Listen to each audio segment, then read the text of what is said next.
سلامونه ګران دوستانو، هیله د جوړو روغ بیاست. نن یوه تمریني برنامه چې د ځینو خویندو لپاره مو جوړه کړې ده چې کولی سي په کور کې په اساني سره بدون د وسایلو څخه ورزش وکړي، وزن کم کړي او صحتمند واوسي. ځینو خویندو خواهش کړی و چې د دوی لپاره باید ځینې حرکات یا تمریني برنامه وښودل سي تر څو دوی وکولی سي په کور کې د برنامې څخه کار واخلي، ورزش وکړي، صحتمند واوسي او وزن یې په کنټرول کې واوسي. نو راځو د لومړي حرکت څخه شروع کوو. دا حرکت د جمپینګ جاک په نامه دی او دا حرکت باید تاسو په لومړي سر کې 100 دانې ولاړ سي. کولی سي مثلا 60 او 10 دانې یو ور لاړ سي، بیا که ستړي سواست په منځ کې وقفه ونیسئ، بیا وروسته ادامه ورکړئ تر څو 100 دانې پوره سي. نو راځو لومړي حرکت په دې سره ډېر ساده حرکت. 1 2 3 4 5 6 7 8 9 10 11 12 14 15 16 18 19 20. دا حرکت به تاسې 100 دانې پوره کړئ. کولی سي په منځ کې وقفه هم راولي.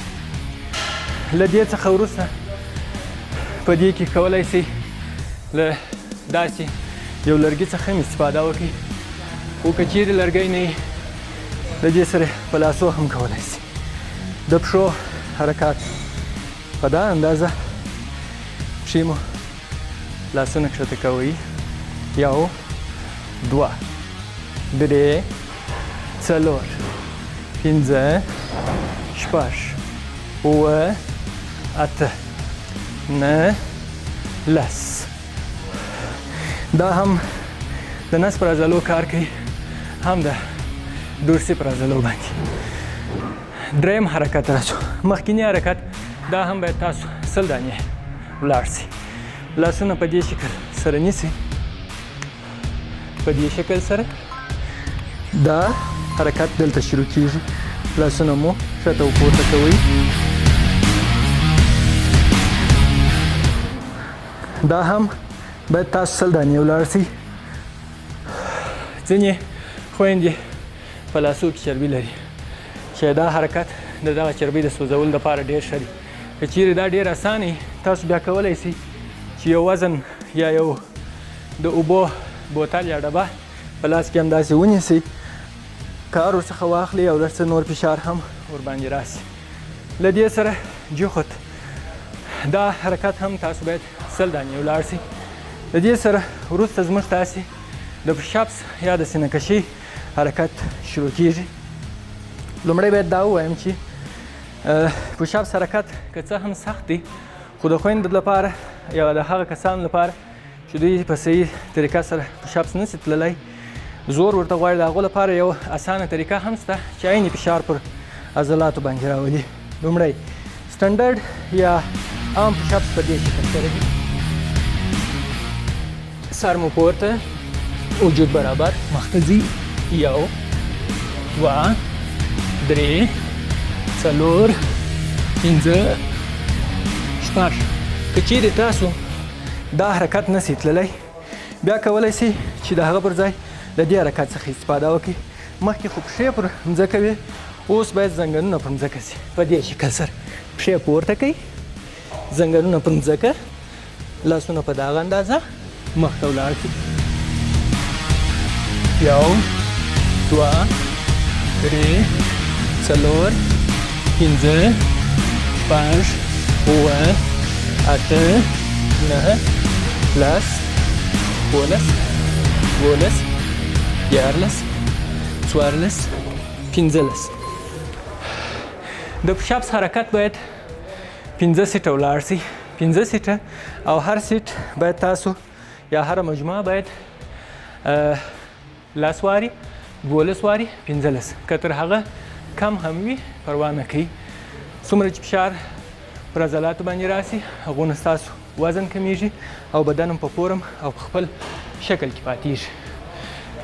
په دې حرکت سره هم ستاسو پر بازو کار کیږي، هم پر شانه باندې کار کیږي، هم پر پشت بازو او هم د سینې پر عضلاتو باندې. له دې څخه وروسته راځو د نس 2 حرکتونه دي چې هغه باید لاړ شي.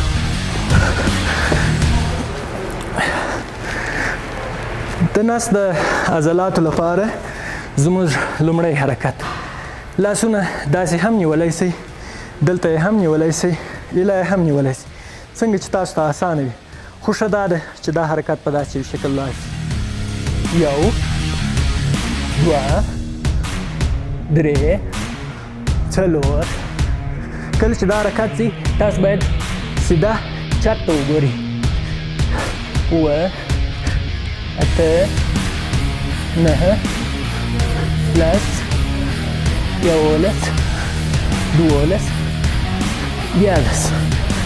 دا حرکت 10 هم تلای شي، 15 هم تلای شي او 20 هم تلای شي. د دې څخه باید تاسو 3 سیټه ووهئ چې مجموعه د دې حرکت 80 شي، 80 ته یې ورسوئ. دا د نس د دغه لوړو عضلاتو لپاره کار کوي او پر دغه عضلاتو باندې رشد ورکوي، وده ورکوي او دلته چربي سوځي.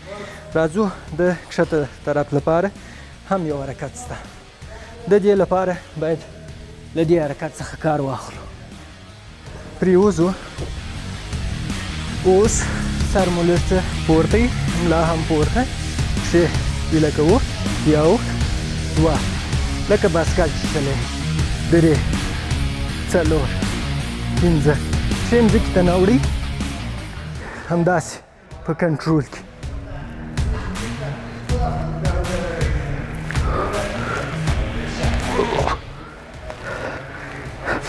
دا هم تاسو کولی شئ چې 14 15 حتی تر 20 پورې حرکتونه ولاړ شي. 15 هم تللی شي، 12 هم تللی شي. له دې څخه هم 3 سیټه ولاړ شي چې دا د نس د عضلو دپاره ډېر ښه حرکت دی. 6م حرکت مو یوازې د پشت بازو د عضلاتو سره دی. دا حرکت کولی شي پر یو چوکۍ هم لاړ شي، پر میز هم تلای شي، پر داسې یو ځای هم تلای شي. لاسونه دلته ایږدو، پښې لږ څه مخته، سر پورته، کښته کوئ، کښته ځو. 1 2 3 4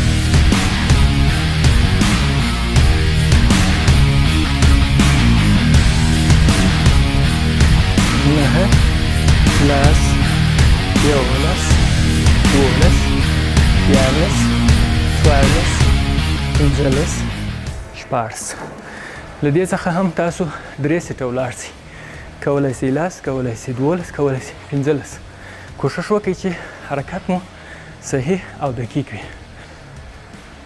زموږ تاسو بل حرکت د پښو لپاره دی چې هم د پښو عضلات قوي کوي، هم چربي سوځي او هم فورم او شکل د پښو ښایسته کوي. دا کولی شئ پر دیواله هم لاس تکیه کوئ او که چیرې ستاسو د دې حرکت سره عادت یاست کولی شئ پر لاس هم لاړ شئ. لومړی د پښو فورم یا د پښو شکل په دا اندازه باندې پښې پرتې وي، لاسونه مخته نیسئ او کښته کیږئ، سر پورته، کښته کیږئ. سکواټ حرکتونه 2 3 4. کوشش وکړئ چې ملا مو داسې کت نه وي. په دې شکل سره دا حرکت غلط دی. ټول کوشش باید پر دا وي چې ملا مو وتلې وي. دا یې صحیح حرکت دی. که چیرې دا حرکت تاسو ته څه مشکل وي بیا کولی شئ پر دیواله یا پر یو میل باندې هم لاس تکیه کړئ. راځو دلته لاس مو تکیه وي، د پښو شکل برابر، سر پورته، مخامخ ګورئ، کښته ځو، پورته ځو، کښته، پورته. 4 سیټه به له دې حرکت څخه ولاړ شئ. 8 10 12 15 هر هغه چې تاسو ته اسانه او ساده وي، خو کوشش وکړئ چې په پښو باندې فشار ډېر راسي. او که چیرې د زنګانه یا د ملا تکلیف لري نو دا حرکت مه ترسره کوئ. وروسته له دې څخه راځو زموږ اخرني حرکت. دا هم لاسونه په دیوال پورې نیسو، پښې نږدې ږدو او پر ګوتو پورته کېږو.